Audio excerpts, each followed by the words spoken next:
Right now I'm in the suburbs of Tokyo, and they're probably way different from any suburb you're used to. This is a city that's 23 miles from Tokyo Station, which is at the heart of this megacity that's about twice the size of Greater New York and 4 times the size of Chicagoland. It's a place with trains to the city center every couple minutes. It's a suburb that has its own monorail. And I mean, look at it. It's a suburb that has more activity and people walking around than the downtowns of almost any North American city. This isn't by accident.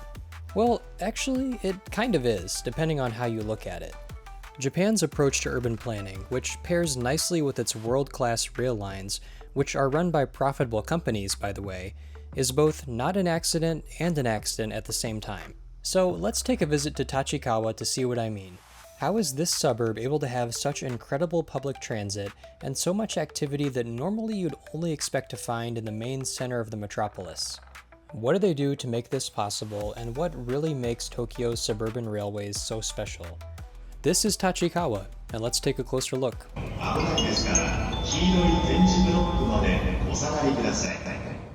If this is your first time here, hi, I'm Keith, and I make videos about the many fun things public transit does. I'm from Chicago, so that's my main point of reference, but I do go to other places too, and there's plenty of stuff for Chicagoans and non-Chicagoans. We got a lot of fun stuff coming, so be sure to subscribe. Now let's get back to Tachikawa and let's talk about their public transit.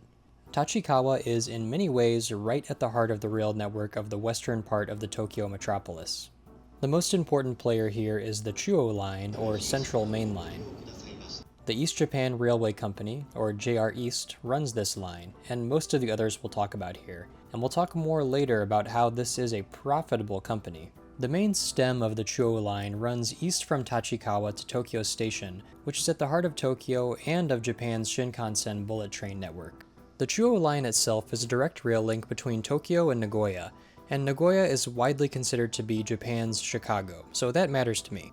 But west of Tachikawa, trains that run into Tokyo on the Chuo Line come from a few different branches. Most of them come from Takao, or the razor's edge of the Tokyo metropolis, and the endpoint of the really frequent services into Tokyo. You also have a decent amount of trains coming from the Ome line directly through Tachikawa to Tokyo. These trains usually run every 10 to 15 minutes, and not all of them continue through to Tokyo, but most do. You've also got trains coming from the Itsukaichi line, which usually stops short of Tachikawa at Hajima, but during rush hour, at least, about 3 trains per hour come all the way to Tachikawa. You also have a few super expresses coming from further west, which only come about once an hour or so. But if you time it right, you can shave a good 10 minutes or so off the trip to central Tokyo. These are basically intercity trains that are more comfortable, and you have to buy a reserved ticket to get on. All these combined mean you have trains between Tachikawa and Tokyo every 2 minutes or so, at least at rush hour. And these are big trains. Most of them are enormous 10-car, 660-foot, or 200-meter train sets capable of moving more than 1,500 people. And then you have the Nambu Line, which is a suburb-to-suburb rail line getting you down to Kawasaki in just under an hour. It runs every 10 minutes or better, with an interesting daytime express service from 10 a.m. to 4 p.m. that leaves twice an hour and shaves off 10 minutes from the trip. Think about that for a second. A rail line that connects 2 cities 23 miles apart on opposite sides of the metropolis without going through downtown.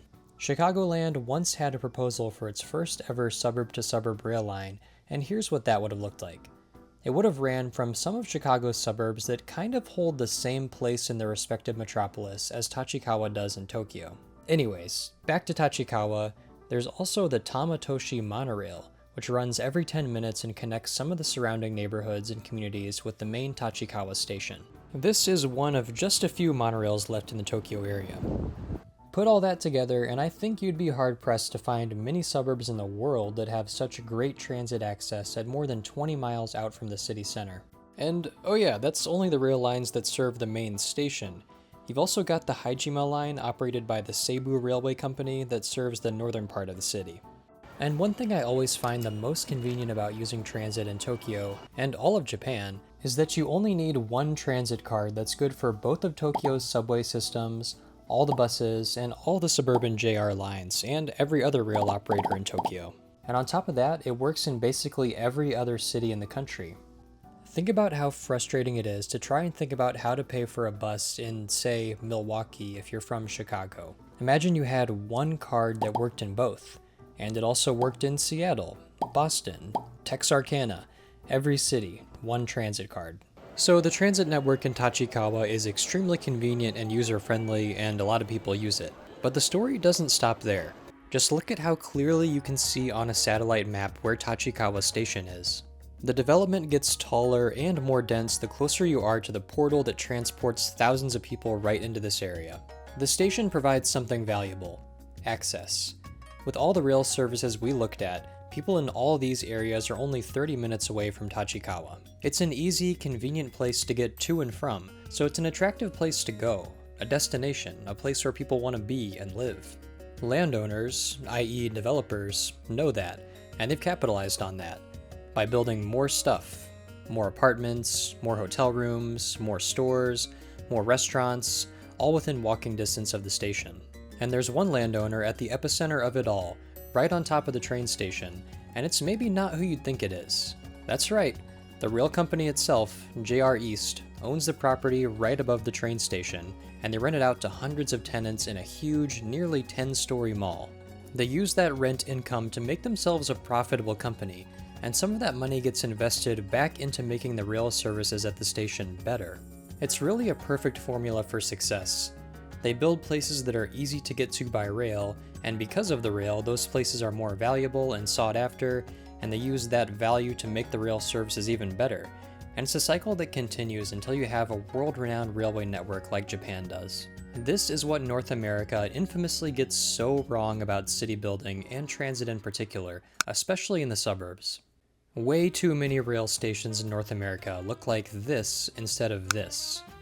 That's partially because of policy choices and partially out of just a different way of thinking about how people are going to use public transit. This type of station assumes that everybody's going to drive there and get on a train, probably going downtown for work. The surrounding area of the station is actually not allowed to develop naturally like Tachikawa has. Zoning requirements at many North American rail stations, including this one, simply don't allow for that virtuous cycle of dense development that brings more transit riders closer to the transit and capitalizes on that increased land value in the process. To me, Tachikawa looks and feels a lot like the way a city would develop naturally if you connected it to a bunch of high-quality pathways to other parts of the metropolis. This station, 30 miles west of Chicago, looks like a place where development has been inorganically shut down and stifled.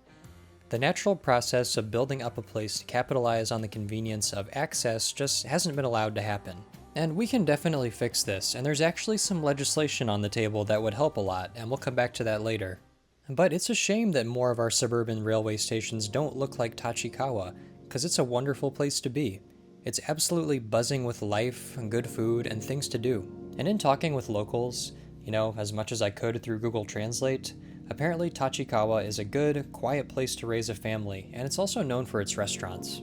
And not everyone in Tachikawa lives right on top of each other in tiny apartments. If you ride the monorail or the Ome line a few stops away, you see a mixture of single-family homes and apartment buildings large and small. You certainly have the option to drive if that suits you better, but you also have the option to not drive, and it will often be just as convenient, if not more. This way of building cities gives you more choices for how you want to build your lifestyle. And all this is not just because Tokyo is a huge city, it's because of how they built this city by choosing to put policies in place that let things emerge naturally. It all comes down to zoning. Zoning is the city code that says what you can and can't build on any piece of property, and it's very different in Japan versus North America. Zoning in Japan is codified in national law across the entire country with a very simplistic 12 zones. And that's different from the US, where zoning is usually vastly different from city to city, and zoning in Japan is uniformly inclusionary. And by that I mean that as you go down the list and get to the more intensively developed categories of land use, you can still technically build everything in the less intense categories. And there really isn't any one category that allows just one use. Even in their typical single-family zoned areas, you could still open a small shop or an office. In the US, most cities are made up of areas where the government tells you there's only one thing you can do with your property, and that's live in it. That's a big reason why we have to drive everywhere. The things we need in order to live can't legally be built in the places where we actually live. That's how a place like Tachikawa is able to emerge in such a natural way, like a city built by nature. Developers are allowed to make the most of the most valuable land. This model also makes housing of all different types way easier to build. Tokyo is one of the most affordable, globally important cities out there, and they're building housing like crazy. The prefecture as a whole has consistently built more housing than other world cities like New York, even as its population has fluctuated. Housing is easier to build when developers aren't mandated to build parking spots on a widespread basis. It's also easier to build when zoning laws are a lot more flexible and commercial storefronts can be brought in to help sweeten the deal even more. Our reliance on the single-family zoning model has helped create the housing shortage and affordability crisis we all know today. That problem just isn't happening in places like Tachikawa. In the city proper of Tokyo, a studio apartment rents for an average of around 95,000 yen per month, or about $640. Annual salaries in the country are around 4.6 million yen, or about $31,000. It would be about impossible to find a studio apartment in just about any global city for that price, and it's still affordable for the average person. Suburbs like Tachikawa aren't just more affordable for the average person, they're also better on the city budget too. Having a huge portion of the population riding public transit means your city's roads can get away with being a lot smaller. In fact, every part of the city can be a lot more compact. You'll hear a lot of people criticize public transit for not making money, and just to be clear, I don't think it has to make money at all in order for it to still contribute value to society, but Tokyo shows us that high-quality public transit actually can turn a profit, and that's something that roads and expressways can never do. Just like JR's rail services increase the value of land around Tachikawa Station, expressways actually do the same thing. An area does become more valuable when you build an expressway interchange there, but all the necessary space demanded by cars quickly eats up that value. I'm talking about huge parking lots, car-dependent subdivisions, traffic, pollution. These things take that value created by the interchange and swallow it up. Tachikawa Station, with all its rail services going in different directions with trains every few minutes, is able to make downtown Tachikawa more accessible without bringing in anything that would destroy that added value. When you're on the plaza outside the station, you have almost no way of even knowing that you have dozens of trains per hour rumbling along beneath you, but you're benefiting from it all the same. This is all fine and good, but if you're watching this in North America, you're probably wondering how we could ever make our suburbs look anything like Tachikawa. And the answer is, do the next smallest thing. Advocate for removing parking minimums and make zoning allow for more than just single-family homes. We also need to invest in our public transit systems. Japan's trains might turn a profit now, but that took decades of investment into the infrastructure they run on. In Chicago, where I live, there was a really exciting piece of legislation that came so close to passing that would have basically allowed NITA, the new regional transit authority, to become a developer like JR East. That didn't pass, and all of Illinois' public transit is still in limbo at the time of this video, so go watch this other video I made about it to find out what's going on and how you can get involved. Visionary legislation like this is how we make our cities and suburbs more like Tachikawa, and that's something we should try to do. Even if you still want to drive everywhere, that's your right, but your life gets better if more people choose to live without a car. And clearly, many people want to. The more people that live a transit-oriented life, the less drivers you have to compete with for space on the road. Your taxes will be lower if your region has less and smaller roads to maintain. And places like Tachikawa are fun to spend time in, so at least you'll have that out your back door. And you'd have plenty of options for getting yourself there. Thanks for watching, as always, and a special thank you to the patrons and members of the channel for helping me put more resources back into this thing.